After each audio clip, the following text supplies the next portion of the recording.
झारखंड में भ्रष्टाचार चरम पर है। यहां सत्ता और सिस्टम के गठजोड़ से घोटाले का साम्राज्य फल फूल रहा है।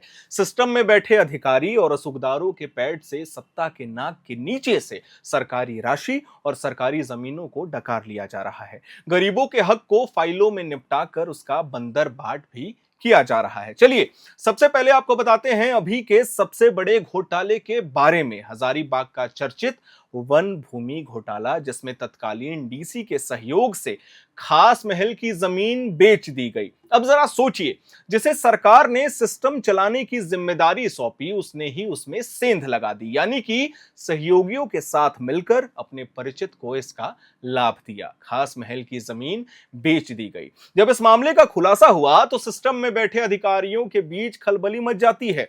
जेल में बंद निलंबित आईएएस विनय चौबे, जो तत्कालीन डीसी थे, उन्होंने इस जमीन का लाभ अपने करीबी विनय सिंह को दे दिया, यानी कि यह जमीन बेच दी गई, जिसमें विनय सिंह ने एक आलीशान नेक्स्ट जेन शोरूम खोला, जिसे अभी एसीबी ने अपने अधीन ले लिया है। इस जमीन घोटाले मामले में 78 लोग शामिल हैं, जिसमें 68 लोग नामजद हैं। अब तक इस मामले में 4 लोगों की गिरफ्तारी हो चुकी है। निलंबित आईएएस विनय चौबे, नेक्स्ट जेन के मालिक विनय कुमार सिंह, जमीन कारोबारी विजय प्रताप सिंह, पूर्व सीईओ और पंचायती राज के उप निदेशक शैलेश कुमार, चतरा के पूर्व सीईओ और डीआरडीए निदेशक अलका कुमारी भी इस मामले में उनकी गिरफ्तारी हुई थी, लेकिन सरकारी गवाह बनने के बाद एसीबी ने उन्हें छोड़ दिया है।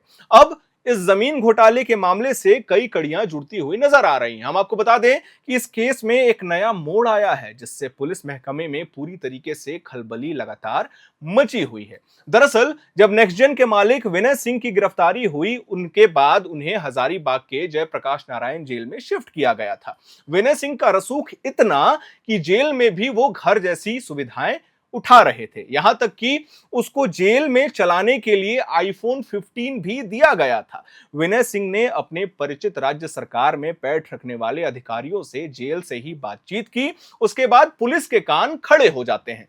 पुलिस ने मजिस्ट्रेट की निगरानी में जेल में छापेमारी की। उसके बाद कई खुलासे सामने आए। इस मामले में जेलर समिति के 12 लोग पर गाजगिरी है। जेलर को सस्पेंड तक कर दिया गया है। अब इस मामले में बड़ा ट्विस्ट आया है। जेल अधीक्षक जितेंद्र सिंह एसीबी के रडार पर आ गए हैं। जमीन घोटाले में बंद आरोपी विनय सिंह को वीआईपी सुविधा पहुंचाने के मामले में पूछताछ के लिए एसीबी ने जितेंद्र सिंह को बुलाया था। पूछताछ के बाद से ही जितेंद्र सिंह लापता हैं। बताया जा रहा है कि वो अपनी सफेद रंग की फॉर्च्यूनर से फरार हो गए हैं, जिसे पुलिस ढूंढ रही है।